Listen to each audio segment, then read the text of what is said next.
UFC Fight Night Vegas 29, the Korean Zombie versus Dan Ige takes place this weekend, and I'm going to go through the entire card, starting with the early prelims, ending with the main event, giving my prediction and breakdown for every single fight on the card now. Before I get into my predictions, it's very important for you guys to understand that the UFC is only a $10 billion company, therefore they have not updated their UFC schedule on Google, therefore I don't know the layout of this card whatsoever. In fact, I'm not even sure if some of the fights are even still on this card, because the UFC is only a $10 billion company and we're only 5 days away from this event happening, and they're only worth $10 billion.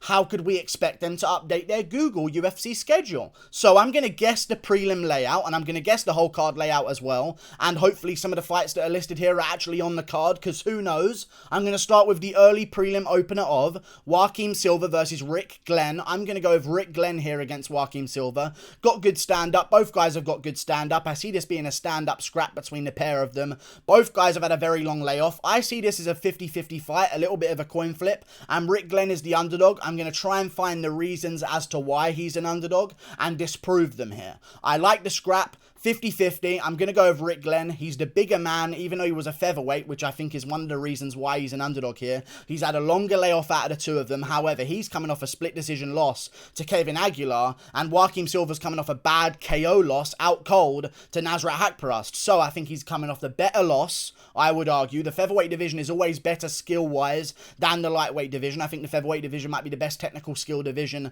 there is in the UFC, in all honesty. Rick Glenn, moving up to lightweight. Maybe that's what they're calling out as well, saying that he's an underdog because he's moving up to lightweight. He's not normally a lightweight. Is he planning this move? Has he built himself into a lightweight? He signed a fight with Carlton Minus in 2020 in the lightweight division, which means 1, he's been training while he's been off. 2, he wants to come back. He's been planning to. It's just been taken away from him, and he's not just been sitting on the sidelines and he's answered the phone and said, oh, Joaquim Silva at 155, yeah, sure. He's been planning a move to come back to the UFC, and he's also been planning on fighting at 155 pounds. I'm going to take Rick Glenn as an underdog here against Joaquim Silva in a very close fight. Joaquim Silva's pretty good, coming off a KO loss. Both guys haven't been in the cage recently. Rick Glenn coming up to 3 years, Joaquim Silva over 2 years out of the cage. I'm going to go with Rick Glenn getting this one done. I think he's actually a pretty good skill-wise fighter as well compared to Joaquim Silva. I think he'll get it done by unanimous decision in a scrappy back-and-forth bout. I'm picking the underdog in Rick Glenn. Moving on up the card, Negumereanau versus Aleksa Camur. I'll never say that man's surname ever again in my life. Not with this skin complexion anyway. Nick, we're going to go with, versus Aleksa Camur. I'm going to go with Aleksa Camur here over Nick, because I think Nick is not the best fighter in the world. In all honesty, he's 26 years of age. He's had some time off since his loss to Spivak Safarov in the UFC. Now he's taking on a tough test in Aleksa Camur, a guy who trains in Stipe Miocic's gym, a guy who's had a long amateur career and finished his amateur career against a 7-0 opponent, which he TKO'd in the second round, by the way. He had a loss to William Knight, so I don't like that one whatsoever. I also don't like Spivak Safarov being a loss on Nick's record, and I will not say that surname ever again because it's very, very risky. Either way, I feel like I'm going to go with Aleksa Camur here. A little bit more technically sound. Of course, we haven't really seen Nick in a very long time. He's been out for 2 years. Aleksa Camur, we've seen him more recently. We know what version he is now. But Nick, in the start of his career, he basically made it to the UFC fighting absolute can after can after can after can after can. Absolutely a can-fed career, no amateur experience whatsoever. He earned a UFC shot by beating a man who was 10-13. Before that, he beat a guy who was 2-15. I'm not picking this guy because if your coach is putting you against that level of competition when you are 8-0, you aren't good, and your coach knows you aren't good. Aleksa Camur's coach put him against a 7-0 guy as an amateur, and I think that shows a lot about his skill level. Plus, Aleksa Camur has a win over Justin Lede, has a win over Fabio Charant, who's now in the UFC as well, even though he's coming off a loss. I know that Aleksa Camur's decent, plus he's got a great chin, which is something I respect about him, and I think that sort of takes away the chance that Nick is going to go out there and catch him in the first round. I'm going to go with Aleksa Camur. Everything's on his side, including the activity. I'm going with Aleksa Camur by unanimous decision over Nick. And moving on up the card, Lara Procopio versus Casey O'Neill. I'm going with Casey O'Neill. I think she'll get this one done and continue her undefeated streak. 6-0 to 7-0. She's got more experience. She's got good amateur experience as well. And she just looks technical on the ground. When I watch Lara Procopio take Molly McCann to the ground and to control her for 12 minutes of a 15-minute fight, she goes out there and she lays in half guard and she doesn't really do anything whatsoever. Casey O'Neill transitions from half guard to full mount, to side control, back to full mount, takes the backside, lands big shots of ground and pound from the back mount. I like Casey O'Neill's transitions. She's coming off a good win against Shayna Dobson, who, although is not a great win in terms of record, she beat Maria Agapova before that, so she's clearly somewhat of a decent fighter. Casey O'Neill, undefeated, 6-0. I think she continues her streak against Lara Procopio here. I trust her to win in the grappling exchanges. She just looks like she's actually good at transitions on the ground, and I know that sounds normal for male fighting, but in the female world of MMA, watching a woman move from a position to another position on the ground is revolutionary in the game, especially at women's flyweight. So I'm going to go with Casey O'Neill. She actually looks like she has a basic understanding of what she's doing. And I'm going to go with Casey O'Neill over Lara Procopio. Moving on up the card, Julian Erosa versus Seung Woo Choi. I'm going to go with Julian Erosa here as an underdog. I think he's got a real good chance to get the upset here against Seung Woo Choi. He's not a massive underdog, but I can see him becoming more of one as this week goes on, because Seung Woo Choi is very technical. He's very good. He's a younger guy as well, which means he's going to be developing a little bit more hit than Julian Erosa. I feel like Julian Erosa's got his style, and that's what he's going to do in every single fight. But I like Julian Erosa, man, and I also like Julian Erosa on a full camp. Seung Woo Choi is good. The way I see this fight going down, Erosa can be clipped in wild exchanges by big power punchers. We've seen that in fights before. However, Seung Woo Choi is not a power puncher. He really isn't. He's a very technical guy. He basically only throws jabs and straight right hands and not really much else whatsoever other than a leg kick now and again. I think the wildness of Julian Erosa, matched with the lack of consequences from Seung Woo Choi in terms of KO ability, is going to mean that Julian Erosa is going to be allowed to become wild and get away with it in front of Seung Woo Choi. And Seung Woo Choi likes everything perfect. He likes everything behind the jab. He likes it all to be nice and simple, nice and very pretty looking. He'll keep a very, very slow pace in a fight. He'll make sure he's about 2 strikes ahead. He's basically the Leon Edwards of the featherweight division, in all honesty. I think Julian Erosa is going to go out there and make it a war, and Seung Woo Choi just doesn't have the KO power consequences that I need to see to beat Julian Erosa. I think I'm going to go with Julian Erosa making this a scrap, making it a war, and getting the job done by second round guillotine choke after Seung Woo Choi shoots for a panicked takedown after just being overwhelmed by the madness of Julian Erosa in the second round. I think it's going to be a great first, but I think Julian Erosa is going to be able to make this into a scrap and a bit of a war, and that's just something that Seung Woo Choi doesn't like whatsoever. So I'm going to go with Julian Erosa here getting the upset win. Moving on up the card, Josh Parisian versus Roque Martinez. I'm going to go with Josh Parisian, not just by looking at the two of them. Beat better competition. I know he lost to Parker Porter in his last fight, but even in that fight, he showed that he had some decent cardio, survived until the 3rd round in an absolute slugfest back and forth. Roque Martinez is morbidly obese. There's not really much else to say about him. He's not in good shape. He's really got a good old set of tits on him. I'm going to go with Josh Parisian here, getting this one done. The way taller guy, the way rangier guy, the way better opponent in general, striking-wise, grappling-wise. He's got good ground and pound. He's got good takedowns. He's got good spinning attacks. I'm actually going to go with Josh Parisian by 1st round spinning back fist on Roque Martinez. I just don't see what Roque Martinez is going to be able to do. They're basically trying to give Josh Parisian a free win, in my opinion. Does he mess it up again like he did with Parker Porter? I doubt it. I think I'll pick him this time. Josh Parisian gets it done against Roque Martinez. Moving on up the card, Virna Jandiroba versus Kanaka Murata. I'm going to go with Virna Jandiroba here. I like Virna Jandiroba. I know some people are picking Kanaka Murata here. I'm not seeing it, man. She's had some close fights with some less than good opponents. Don't get me wrong, Virna Jandiroba's had some losses as well. The one loss on Kanaka Murata's career was a submission loss to a good opponent with a good submission base. That's not a good look when you're going up against Virna Jandiroba, who can do good submissions. She's good on the feet as well. Kanaka Murata got a win against Randa Marcos in her debut. Don't get me wrong, Randa Marcos has been around for a while, but she's still Randa fucking Marcos. Has no idea what she's doing in the cage whatsoever. I think Kanaka Murata was in the fight where Randa Marcos rolled the wrong way for an armbar and started closing the arm of Kanato Murata for her. Strange situation, but women's MMA. Virna Jandiroba had a real good fight with Mackenzie Dern, a really close fight with Mackenzie Dern. And now that Mackenzie Dern's gone on to just destroy Nina Ansaroff in the first round, it kind of looks good that Virna Jandiroba went to a close fight with her. So I'm going to go with Virna Jandiroba here, winning a really grindy fight and maybe getting a submission around the third or second round. I'll go with a decision over Virna Jandiroba, winning the grappling exchanges. I think she's just a little bit better than Kanaka Murata. She's going to be a little bit bigger in there. Maybe not as strong, but I think she can keep pace for a little bit longer. I'm going to go Virna Jandiroba over the 3 rounds. More experienced against good competition. Virna Jandiroba gets this one done by unanimous decision. Moving on to the headliner of the prelims. Tim Means versus Danny Roberts. I'm going with Tim Means. I think Tim Means is going to go out there and get a real quick finish in the first round. Late first round TKO for Tim Means is what I'm going to call. Danny Roberts has just shown a little bit of a problem with his boxing occasionally in his fights. Seems to be a big problem now and again. He does have some good wins, like a big KO over Zalima Madiev and another win over Oliver Enkamp as well, when the Claudio Silva fight arguably shouldn't have been stopped. He has some decent wins. He lost to Mike Perry by KO, but then again, how could he fucking...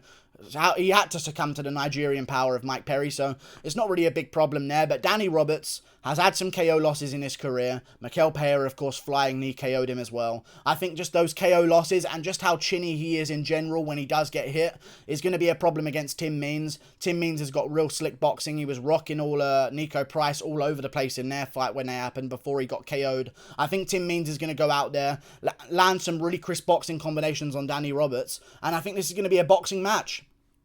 If it wants to be a grappling match, it's up to Tim Means. I don't see Danny Roberts being able to choose. So this is going to be a standing fight. Both guys are boxers. Tim Means has got real slick hands, and he's looking pretty good recently as well, coming off a big win against Mike Perry, who beat Danny Roberts. So I'm going to go with Tim Means getting it done over Danny Roberts by TKO in the first round. Moving on to the main card. Starting with, I guess, Matthew Semelsberger versus Khaos Williams. I'm going to go with Khaos Williams here against Matthew Semelsberger. Great scrap, don't get me wrong. Both guys, I think, are going to be hesitant in that first round.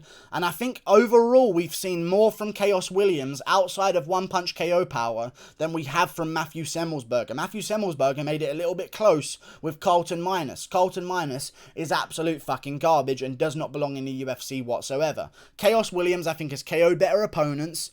Really has. Jason Witt is not better than Abdulrazak Al-Hassan. I think we can agree with that. Even Alex Morono, who's now gone on to do quite well, beat Donald Cerrone. Looked decently okay against Pettis in that first round as well. Khaos Williams, Matthew Semelsberger, raise a close fight. Someone might KO another one. Who knows who's going to win? I think Khaos Williams is faster.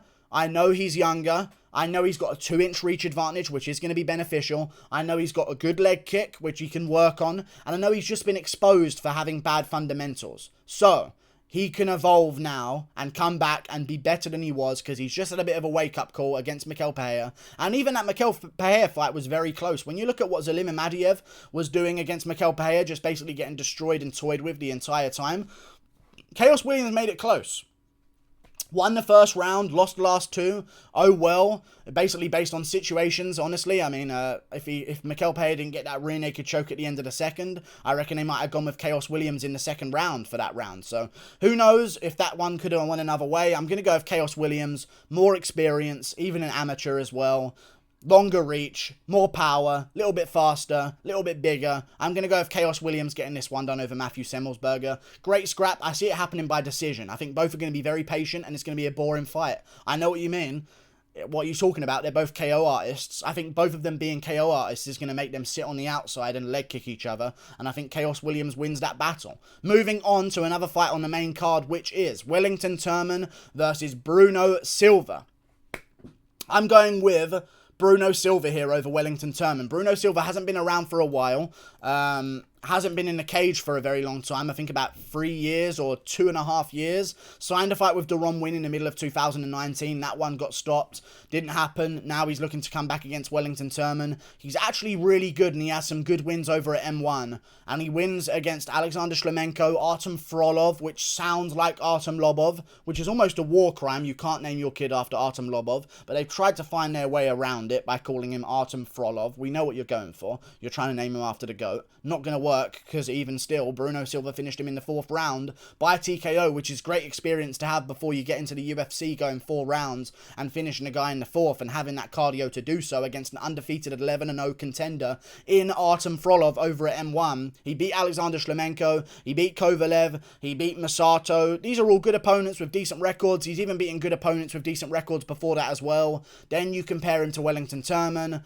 Little bit of a weirdly padded career, not doing too good in the UFC so far, lost to Carl Roberson, had a bit of a meh performance against Marcus Perez where he won, lost to Andrew Sanchez last by KO in the 1st round. I'm going to go with Bruno Silva getting a 1st round KO over Wellington Turman here in his debut. I don't know if this is an upset or not. I think it kind of should be. I haven't even checked the odds in all honesty. I'm going to go with Bruno Silva by 1st round KO. Very explosive. I think he catches Wellington Turman on the chin and puts him down in round 1. Moving on up the main card. Dhiego Lima versus Matt Brown. I'm going to go with Dhiego Lima here over Matt Brown. I just think we're seeing the aging process of Matt Brown. Didn't really have any grit in the Carlos Condit fight. Just was looking for takedowns and control time. And then sort of complained that he didn't get the decision his way, which was very strange. But even still, I feel like Matt Brown's taken a little bit too much damage in his career. Don't get me wrong. Dhiego Lima has also taken some damage. But you're looking at an age difference here of what? 31-year-old Dhiego Lima compared to 40-year-old Matt Brown. Matt Brown, I believe, is coming off the loss to Carlos Condit. Before that, the KO loss to Miguel Beza. And I feel like Dhiego Lima is going to do pretty good against him. Plus, this will be a stand-up bout. I think that really benefits Dhiego Lima because I know Dhiego Lima won't be taken down by Matt Brown because Dhiego Lima's got phenomenal takedown defense. It's one of his best attributes other than his stand-up, and I think his stand-up's going to be too good for Matt Brown, and I see him catching Matt Brown with a check hook around the 2nd round after a bit of chopping at the legs and a little bit of body shots and jabs in the 1st. I think Matt Brown's going to break down the body first and start being a little bit more damaged than Dhiego Lima in the 2nd round, and I think Lima's going to get himself a 2nd round KO against Matt Brown, and maybe it's time for Matt Brown to call it quits after this one. I'm going with Dhiego Lima getting this one done. I trust in him and his technical skill advantage over Matt Brown. Moving on up the card to the feature fight, Marlon Vera versus Davey Grant. I am so fucking tempted to pick Davey Grant here, but I'm not going to. You know why? I was thinking about picking Davey Grant because I was thinking about big KO over Jonathan Martinez.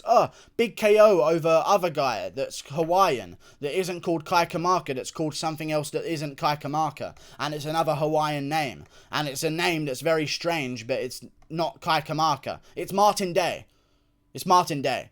Has a KO over him, but before that, what was happening? Very close fight with Martin Day where he got his jaw busted in the 2nd or 1st round. Not good for Davey Grant. He manages to find the big punch out of nowhere. In the Jonathan Martinez fight, doing okay. Gets dropped at the end of the 1st round badly. Comes back, lands a big shot in the 2nd after doing pretty well in the 2nd round. Oh well, gets the KO there. But before that, Grigory Popov, split decision.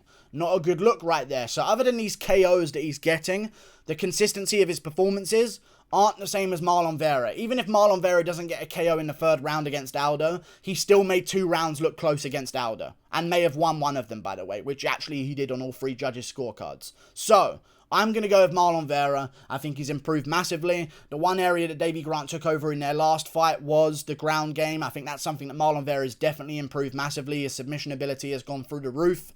Also, Davey Grant has got good KO power. Marlon Vera's got a granite chin. Really great chin. Really good striking defense. Covers up well whenever he needs to. He's got good range in the division. He's got good kicks. Other than that, Davey Grant capitalizes in the later rounds of fights when guys like Jonathan Martinez get a little bit tired and Martin Day gets tired in the 1st round and start leaving his hands down, and then Davey Grant catches him on the chin. I feel like Marlon Vera's cardio is also really good now as well compared to how it was back then. I'm going to go with Marlon Vera getting it done against Davey Grant, but I swear if Davey Grant KOs this guy in the 1st round, I'm going to be so sad because I could have picked him. I didn't. I feel like I'm going to go with Marlon Vera getting this one done. Moving on to the co-main event. Aleksei Oleinik versus Sergey Spivak. Great scrap. Credit to Aleksei Oleinik for still doing it because 59-15-1, what's that, 75 fights in his career, and that's the ones that were written down because who knows what was going on back in his day. Even still, I'm going to go with Sergey Spivak here over Aleksei Oleinik. I just watched Khaos go out there and finish Aleksei Oleinik in the 1st round, and guys have finished Oleinik a couple of times now. Like Lewis landed all those shots to the back of his head, but no one cares whatsoever because it's Derek Lewis. But that's real, like, irreparable damage that he's not going to come back back from. All of those shots that Lewis landed to the back of his head to finish him in their fight.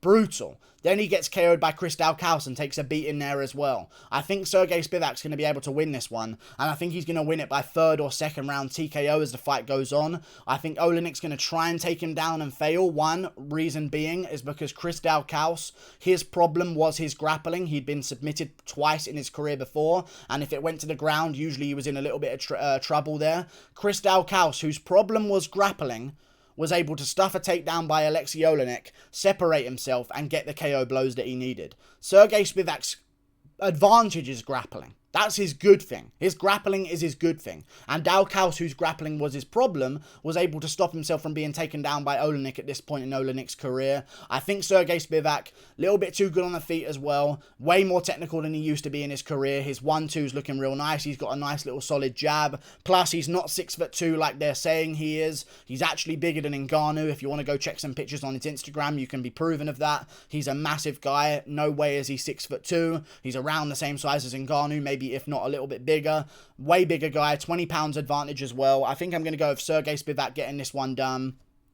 I just think he's way better on the feet, and I also think that he's got good enough grappling to keep this one standing, and I think Oleinik's going to struggle taking him down, gas out trying to take him down a couple of times in that first round, and then Spivak will get a TKO against a cage at the end of the second. Sergey Spivak gets this one done. Moving on up the card, the Korean Zombie versus Dan Ige.